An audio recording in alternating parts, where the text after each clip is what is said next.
gun in his hand, as usual. And you might not be able to tell, but with this bar right here, does that tell you where that was? That's at the Ultimate gas station.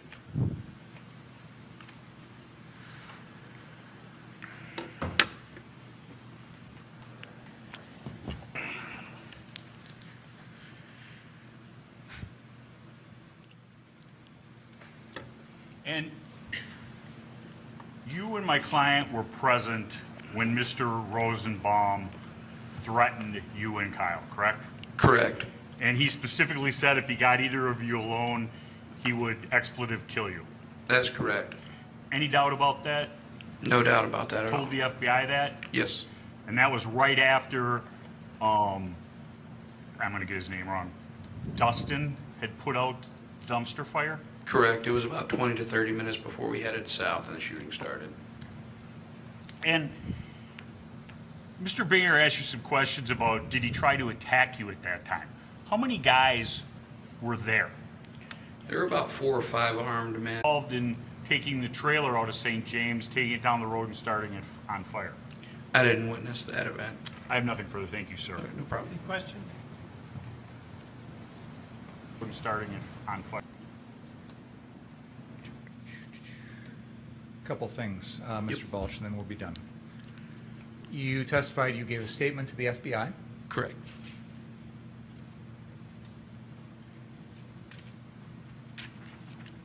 That was dated August 28th of 2020. Would this sound right Correct. to you?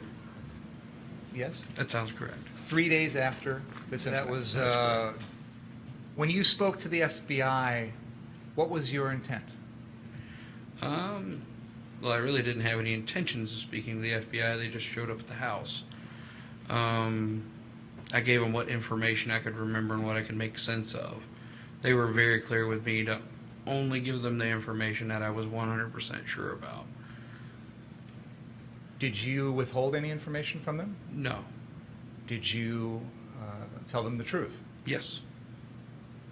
Were events in your mind clearer 3 days after the incident than they might be now? Even then, it was, the whole situation was kind of a big jumble of, and I was trying to put timelines together. So I had told them explicitly that my timelines are going to be a little off. I understand that, but do you think your memory of what happened on the night of August 25th was better 3 days later than it is 14 months later? It would be, yes. When you spoke to the FBI, did they identify themselves as the FBI? Yes. Did you know you were speaking to law enforcement officials? Yes. Did you understand that if you didn't tell them the truth, that that could get you in trouble? Yes. And you wanted to be completely honest with them? Yes. Did you understand that they were asking you questions about a homicide? Yes. Did you understand that it would be helpful to give them as much information as possible about what happened here? Yes. Was that what you wanted to do? Yes. Did you want to cooperate with them? Yes. Did you want to tell them everything that you knew about what happened? Yes. In your statement, you say, and I'm going to quote, this is on page 3 of your statement, Balch stated that this eventual victim, who's Joseph Rosenbaum, was carrying a hospital-style bag with chemicals to make Molotov cocktails.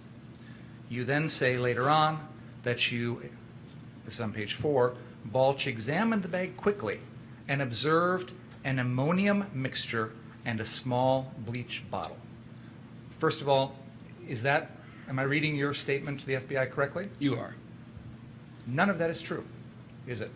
It doesn't appear to be, no. Nowhere in this statement to the FBI did you mention any tall guy with a scraggly beard or a shorter woman with colored hair, correct? Correct. Nothing further. Are you lying under oath today? No, they just never asked those questions. Correct me if I'm wrong, but when the FBI talks to you, they don't write out a statement for you and let you review it for accuracy and completeness, do they? No.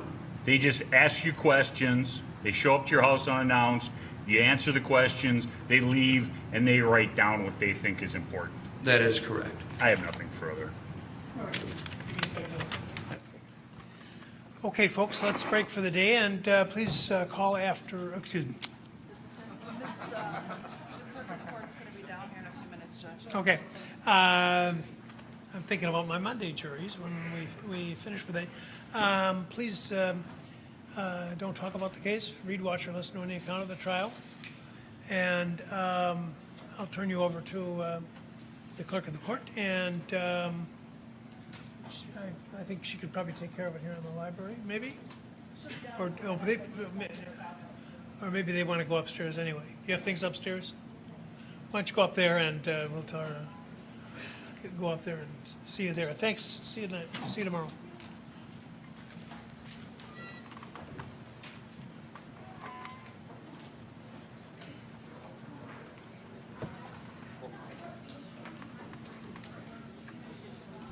I'm gonna wait. I want to see if this judge does anything on a hot mic again, like earlier.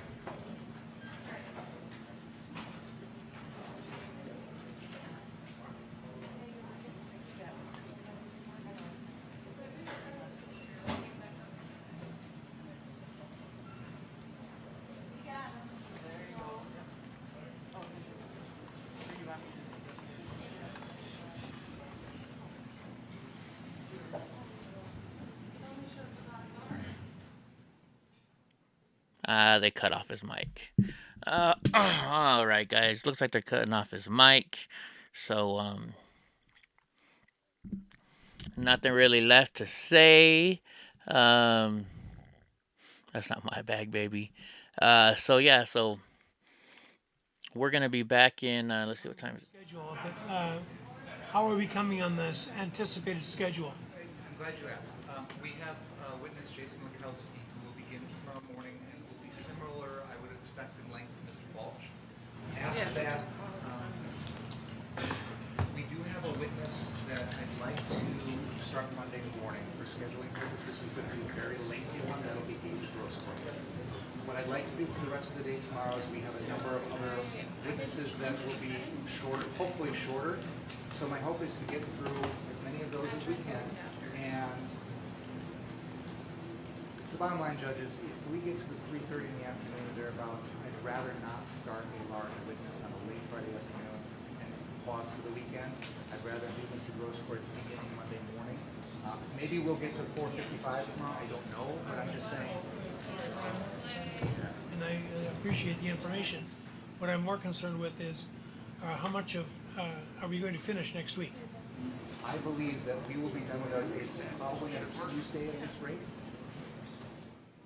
That's my hope. And then we'll finish this week, or next week? I can't make predictions on Mr. Beer's prosecutor. Thank you. He's making fun of the So that's prosecutor. That would be what I would vote for tomorrow, Judge. Okay. Okay. Thank you very much. Anyways, all right. That was funny. They're making fun of. He was making fun of the prosecutor, the defense attorney. Like the judge is like, fuck. How much longer do we have to go on with this fucking trial? I mean, you know, the judge already knows. The judge is like, he's freaking not guilty. I mean, come the frick on, man. Anyway, so it's what, 2:47 here. So in 3 hours and 13 minutes, we're gonna be back live with our news. So if you're new here, we have a nightly news show with me and my buddy Drunk Uncle, and we talk shit, we chat, and we go through the news, and then we put our conservative take on it. So yeah. Anyways, guys, hope you enjoyed this. We'll be doing that tonight, and then tomorrow, you know, we'll show the trial again.